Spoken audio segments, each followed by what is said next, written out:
Hello everyone and welcome to another episode of the Divorce Coaching Podcast with me, Tom Nass, Mr. Divorce Coach, and my esteemed colleague, Faye Petcher. You say hi, Faye? Hi everyone, it's great to be here again, and we've got another wonderful guest, Tom, haven't we? Really excited about Lottie being with us today. Yeah, this is Lottie Kent, my friend from my Instagram friend of the Divorce Financial Planner, which you'll be able to find her and we'll share all the links afterwards. But do you want to say hello, Lottie, and introduce yourself? Hello, hi, really happy to be on here today. My name is Lottie Kent, and as Tom has said, I am the Divorce Financial Planner. Cool. So today, today's topic, as you've probably guessed everyone, we're talking about finances and financial planning, which is a huge important part of your divorce, especially at the beginning. Although actually I suppose that kind of leads you to my very first opening gambit with your question then. When should someone seek out financial advice when they're going through divorce or separation, Lottie? Super good question, and the earlier the better. A lot of people think that they don't need financial advice until they've gone through the divorce process and the divorce has been formalised, and then they've got their settlement and help with processing pension sharing orders and all that sort of thing. But where I find my clients receive most value is at the early stages, so establishing the need, because how does a client know exactly, or how does one know exactly what they need from the financial settlement if they don't know what they need? So it's kind of this chicken and egg situation, but making sure that it's very straightforward and in a simple way they can understand exactly what they need from the settlement to be okay for the rest of their life. Yeah, I suppose because I'm just keep trying to think about going back to my divorce, and I'm always trying to think about it in my own kind of pretext sort of thing. Was I thought I knew my money and my finances and what we had and what we didn't have, and actually looking back in it, beauty of hindsight, I feel that actually we were negotiating about our split and our share just based on what I thought it was, as opposed to really knowing, well, what do I need thereafter? Because that left, in all honesty, it left me in a situation where actually I went, oh, actually I've got a lot less than I thought I was going to come away with, so now I have to look at a different house or at a different location, or I didn't really pre-plan it in that way, if you know what I mean. No, exactly, and I think it's trying to find that balance of making sure both parties have as much as what they need and want as possible, to make it fair, really, and rather than going into it with, this is almost what I'm entitled to, this is what I want. Yeah. It's really making sure that people have what they need from an income perspective, from a capital perspective in order to purchase the next property, and then an income in, retirement perspective. Because a very good analogy by Mary Waring, who you may or may not have heard of before, but a big name in our industry in the divorce world. But if when splitting a pot, often people think, splitting it 50-50. If you take an orange, for example, you'd think, right, split that right down the middle.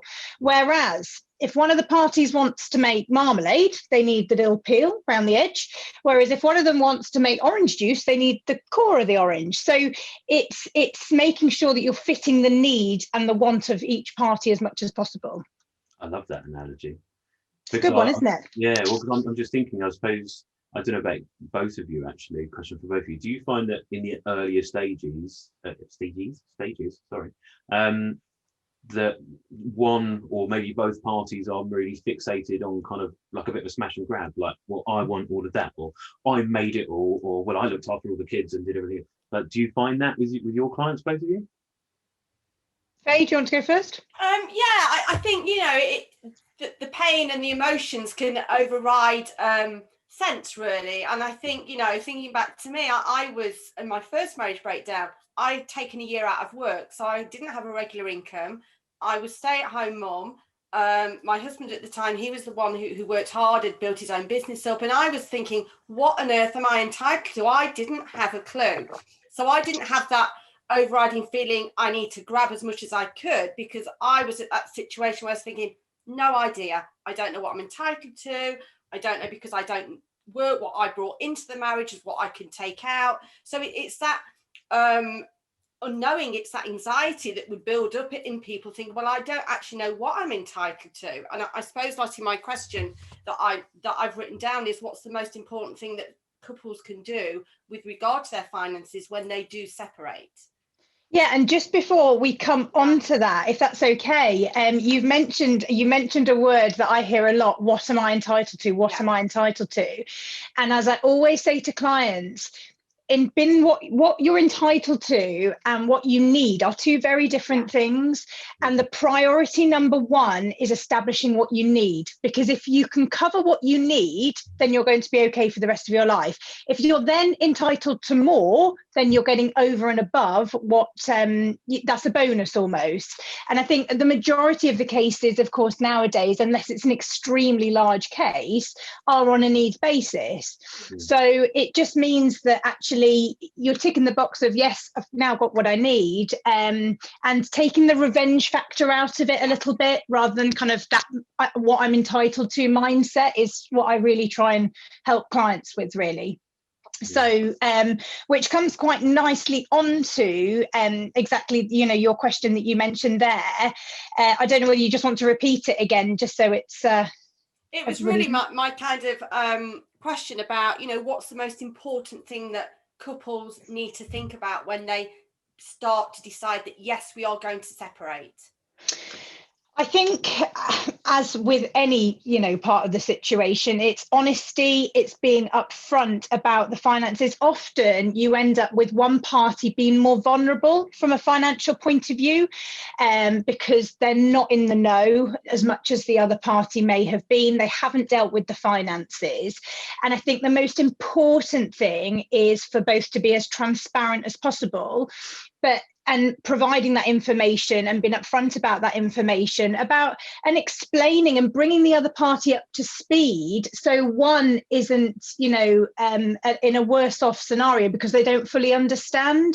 So if a lot of work that I do with clients is actually working with them together to say, right, this is the joint pot, and this is exactly what it means, and these are potentially the complexities that will happen within the divorce process. So then both parties know exactly, in simple terms, exactly what all the pensions mean, how the investments work, and all that sort of stuff, and without feeling that they should know and don't know, if that makes sense. Why would somebody know if they've never dealt with it? And it's not fair to come to the table when one party's in the know-how and one is kind of completely clueless about the situation.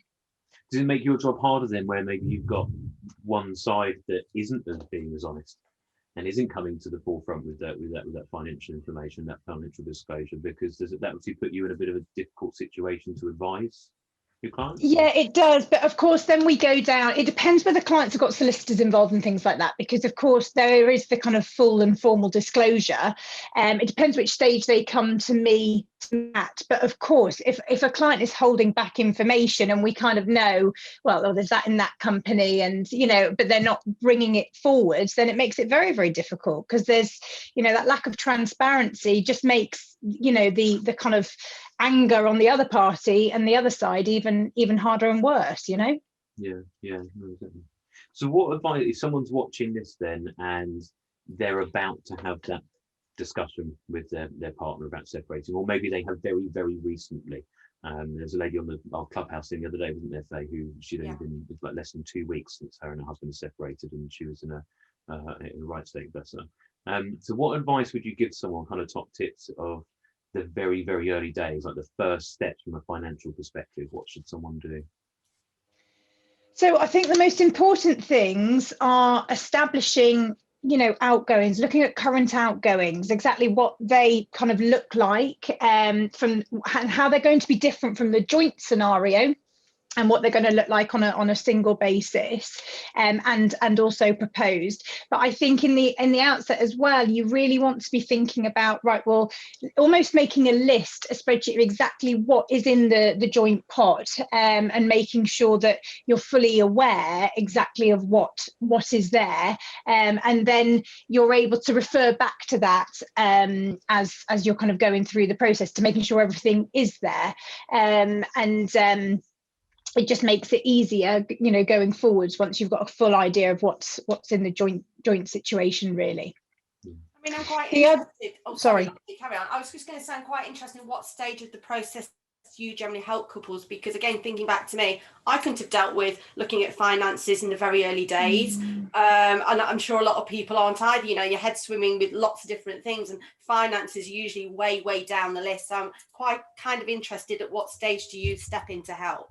Yeah, and that's a very good question. Sorry, just the other thing that I was about to say is one thing that our clients often do is they immediately cancel like anything joint, for example, joint life policies, critical illness cover, all that sort of stuff. And that is not always the best thing. Well, it's probably sometimes the worst thing to do, because often that cover can be used to provide maintenance further down the line. If these policies were set up 10, 15, 20 years earlier, and then one of the parties has had, you know, some medical issues or anything like that, they might not be able to get cover again. So it can be used as, you know, maintenance protection and things like that. So it's always best to kind of seek that advice initially and up front to make sure that you're not cancelling anything that you shouldn't be, really. But yes, very good question. So there's four main areas really in which I would help a client, and it's probably split quite equally, really. So the first one is establishing the need. So this is before finances are kind of almost really discussed, and I ask the right questions to make the client understand what I need from them, so I'm able to do my work. Now, when I say the need, it's establishing what they need from an income perspective, whether that be through maintenance or just to maintain their standard of living, and from a capital point of view, to make sure that they're able to, you know, obviously buy a property or buy the other party out or whatever the case may be, and then also a retirement income perspective as well. So then we run it through our Visualize Your Future process. So then a client can basically see and they understand exactly what they need to be asking for, whether it be at mediation or through the negotiation stages. So they know what they're fighting for almost, or what they're asking for, whichever way around it is, rather than being kind of often quite like, I just have no idea. And I had a client the other day that said to me, you know, we're running this until these people pass away. And she said, I had no idea I had to think about that far in advance. You know, there's no point in just thinking, you know, 2 to 5 years. And of course, it's very difficult. You know, you're in this very kind of emotional state. And as I always say to clients, and you guys will know this much better than I from what you do, but when you're going through divorce, you're going through almost like a grieving stage. And if anybody else was grieving or somebody was grieving, you would say, park making any big decisions until you're feeling stronger and better about yourself, you know, and in a stronger position. Whereas when you're going through divorce, you're been asked these questions that are probably the biggest financial decisions you'll ever make in your life. Yeah. And you're just thinking, I just can't process that. So we hold a client's hands through that process. But then the second stage is really then looking, once potential proposed settlements have been, you know, put out there, whether it be through mediation or negotiation stages, we would then model all of these through our Visualize Your Future process. So a client can actually visually see exactly what they are being offered and whether that will suffice or whether it's not going to be enough for them to maintain their standard of living. If it's not, they can go back to the table, or they can see how they need to adjust their future life in order for that to be okay. But at least they then can make a or have the confidence to make a fully informed decision, knowing what the future will look like with that decision that they will make. And then the final part is looking at the financial settlement and processing any pension sharing orders or anything like that. And as I always, you know, say to clients, once you get through divorce, that's not the end. This is the start of your new life. And it's really a case of making sure that we're structuring what you have so you're able to maintain the standard of living you want for the rest of your life. And it's really important people make that financial plan, because otherwise you might get to 20 years down the line and think, oh, whoopsie-daisy, I've, you know, spent my pension pot and didn't plan for it, and now I'm living off state pension or whatever the case may be. So yeah, really important. Okay. What is it that made you get into it then and focus on helping people specifically going through divorce and separation? So my parents are divorced, so I've kind of seen the emotional and the financial challenges that it has.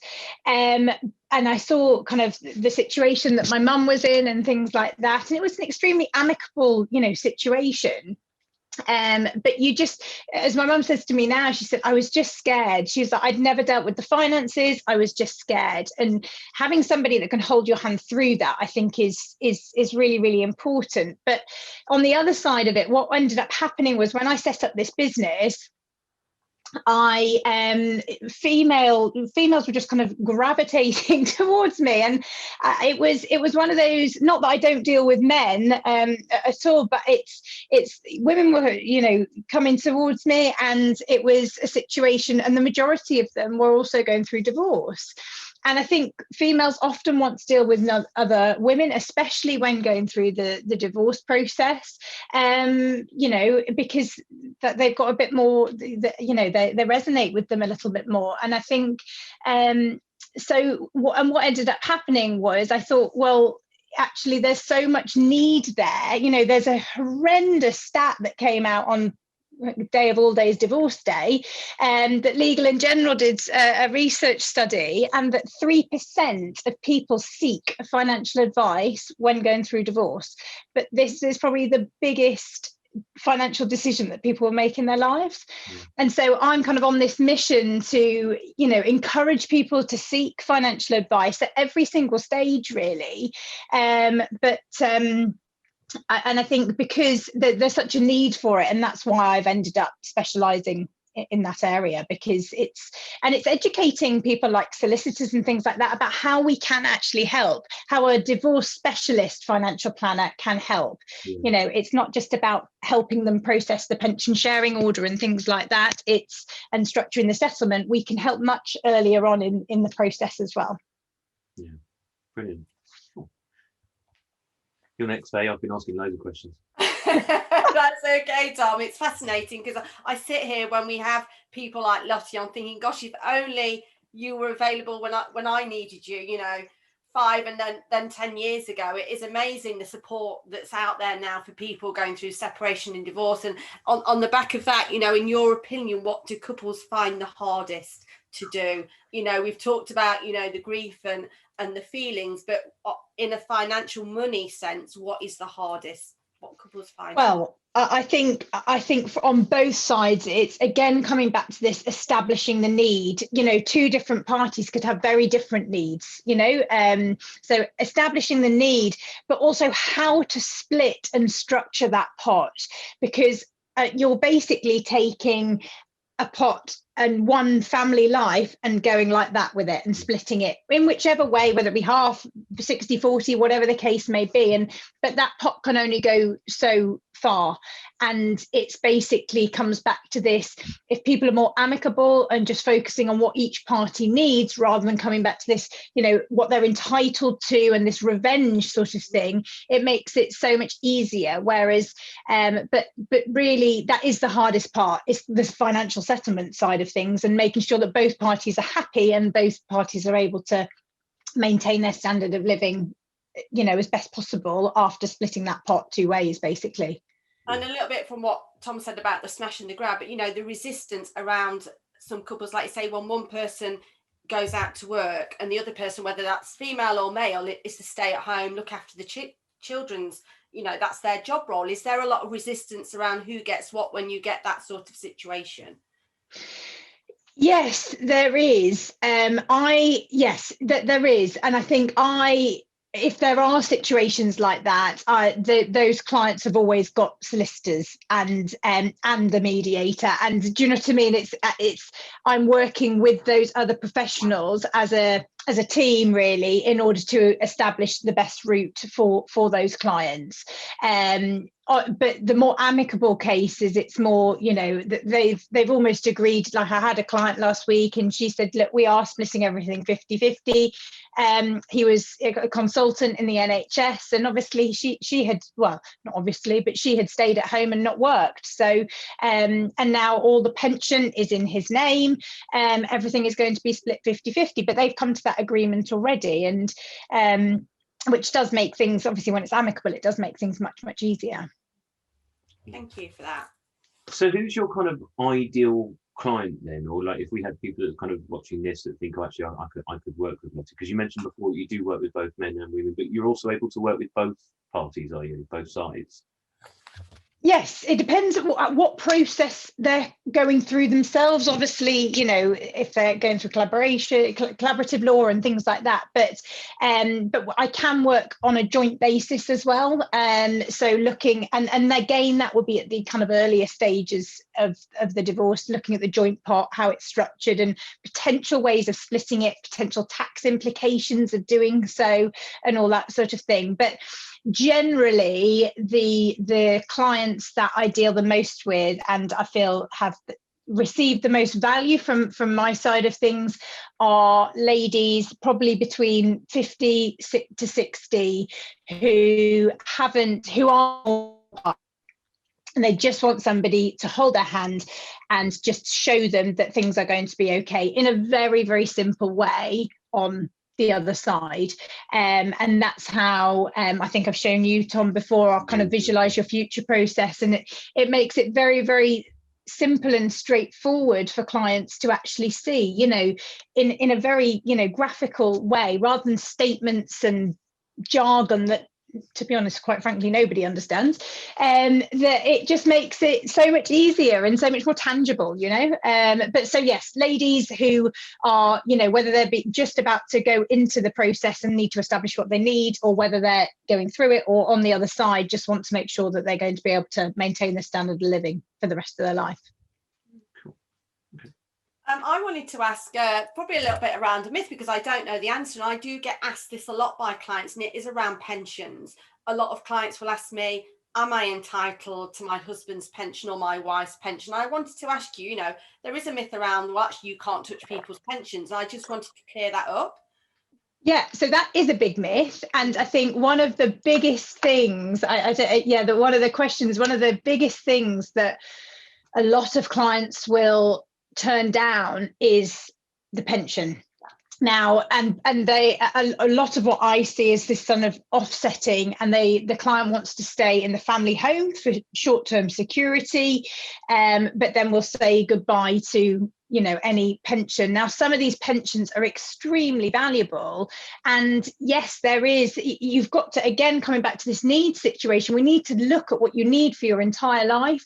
And yes, you can split pensions on divorce. There's there's 3 different ways in which you can essentially share pensions, but they are, you can split pensions, and it's very, very advisable to look at every single asset, whether it be investments, houses, you know, pensions, to make sure that it's going to be structured for both parties in the best way possible, so they can all get what they need as much as possible, really, or both get what they need. You actually stole my last question, Faye, and I'm not joking. I've got it written on my notes right here, which was, what's the most common myth that you'd like to dispel? Now I'm thinking it's pensions. Yeah, no. Yeah, pensions are complex. They get even more complex on divorce. I have a nice, I'll show you this is my Bible. And as you can see how thick it is, yeah, it's, and that's for somebody that works in the industry day in, day out. So it's one of those things. But I'd say the 2 biggest myths are, I want to stay in the family home and say goodbye to the pension, and then that's the best situation for me. And I feel clients often want to do that because it's that kind of short, they know the house, they don't want any upheaval over the shorter term, and they don't understand the pensions. But by seeking kind of expert advice, they can actually see, hang on a sec, maybe that's not the best thing for me, because then I'm going to be stuck further down the line, you know, and not have the income that I need in retirement.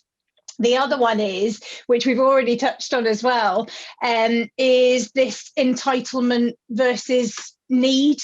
And that a lot of people, as I always say to clients, the priority number 1 is establishing what you need and trying to get that to you, not rather than this kind of revenge. I want to know what I'm entitled to so I can, you know, get as much as I can, really.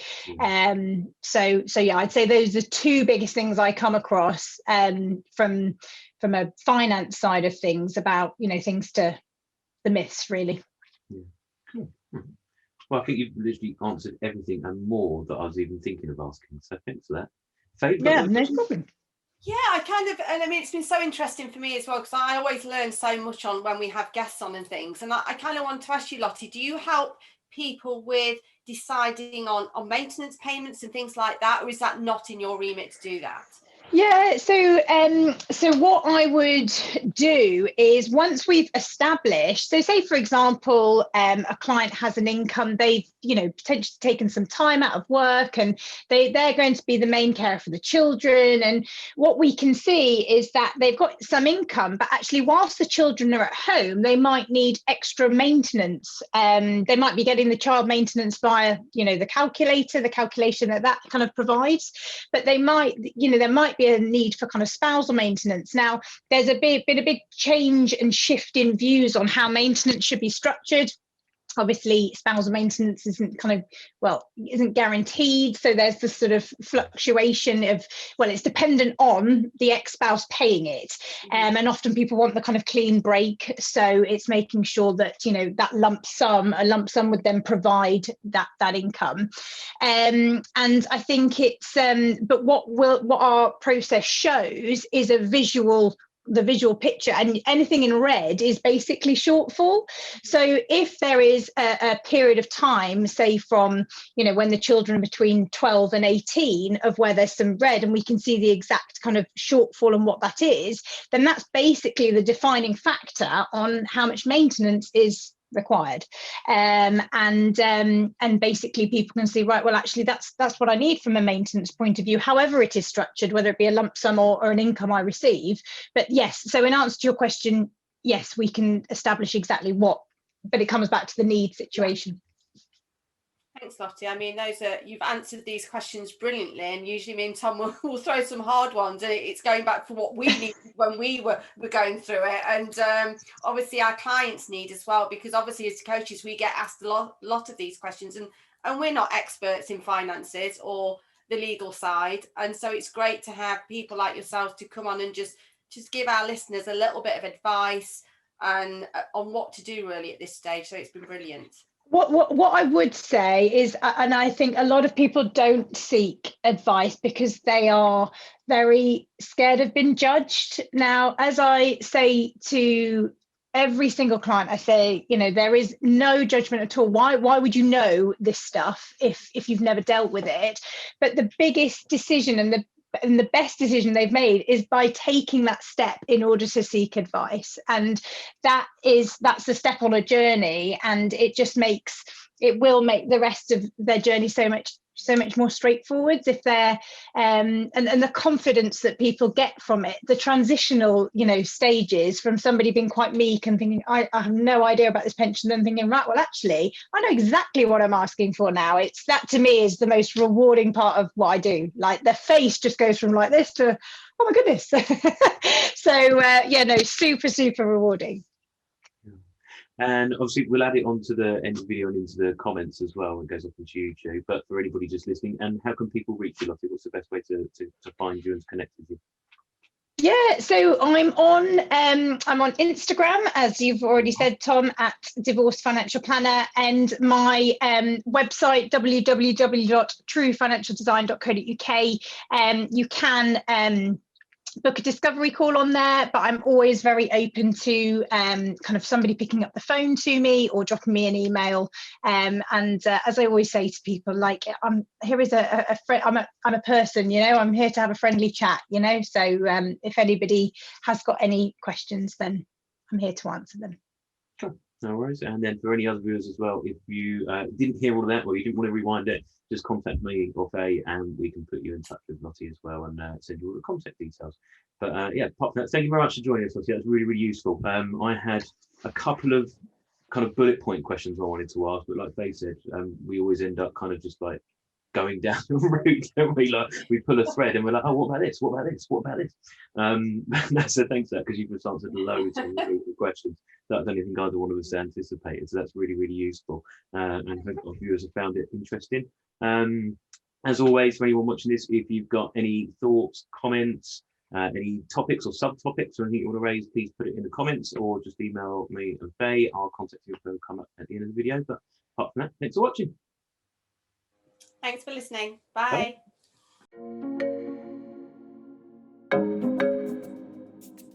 Bye.